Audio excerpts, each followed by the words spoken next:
નસવાડી તાલુકામાં અનેક ગામોમાં એક પછી એક જગ્યાએ પાણી પુરવઠા યોજનામાં લાખો લીટર શુદ્ધ પાણીનો બેફામ વેડફાટ જોવા મળ્યો। તાલુકાની પોચંબા પાણી પુરવઠા યોજના જે 119 ગામોને નર્મદા નદીનું શુદ્ધ અને ફિલ્ટર કરેલું પીવાનું પાણી પૂરું પાડવા માટે કરોડો રૂપિયાના ખર્ચ નિર્માણ પામી છે, તેમાં પાણીના વિતરણ વ્યવસ્થાપનમાં ઘોર બેદરકારીનો કિસ્સો એક પછી એક પ્રકાશમાં આવી રહ્યો છે। તાજેતરમાં નસવાડી સ્ટેશન વિસ્તારમાં આવેલ પીવાના પાણીના વિતરણ માટેનો મુખ્ય સમ્પ સંપૂર્ણપણે ભરાઈ ગયો હતો, જેને કારણે લાખો લીટર શુદ્ધ અને ફિલ્ટર થયેલું પાણી કોતરો અને નકામા વિસ્તારોમાં વહી ગયું હતું। આ ઘટનાએ એક તરફ સરકારી નાણાંનો અપવ્યય દર્શાવ્યો છે, તો બીજી તરફ પાણીની અછતનો સામનો કરી રહેલા અનેક ગામોના લોકો માટે ગંભીર ચિંતાનું વાતાવરણ સર્જ્યું છે।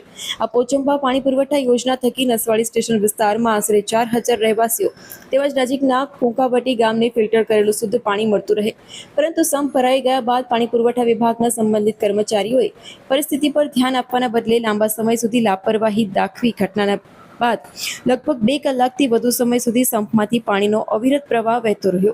આ સમગ્ર સમયગાળા દરમિયાન જવાબદાર તંત્રમાંથી કોઈ પણ અધિકારી કે કર્મચારી ઘટના સ્થળે પહોંચી પરિસ્થિતિને કાબૂમાં લેવાનો પ્રયાસ કર્યો ન હતો। આ નિષ્ક્રિયતા અને બેદરકારીને કારણે પાણીનો અમૂલ્ય જથ્થો, જે અનેક જરૂરિયાતમંદ પરિવારો માટે જીવન રેખા સમાન છે, તે સંપૂર્ણપણે વેડફાઈ ગયો। ઉનાળાની આ કાળઝાળ ગરમીમાં જ્યારે નસવાડીના અનેક વિસ્તારોમાં પાણીની તંગી વિકટ બની રહી છે, ત્યારે આવી ઘટનાઓ અત્યંત નિંદનીય બની રહી છે। જે પાણી માટે લોકો વલખા મારી રહ્યા છે, તેનું આ રીતે બેફામ વહી જવું એ જળ સંસાધનોના દુર્વ્યવસ્થાપનનો સ્પષ્ટ નમૂનો સામે આવ્યો છે, જેને લઈને સ્થાનિક નાગરિકો આ ઘટનાના અંગે ભારે રોષ વ્યક્ત કર્યો છે।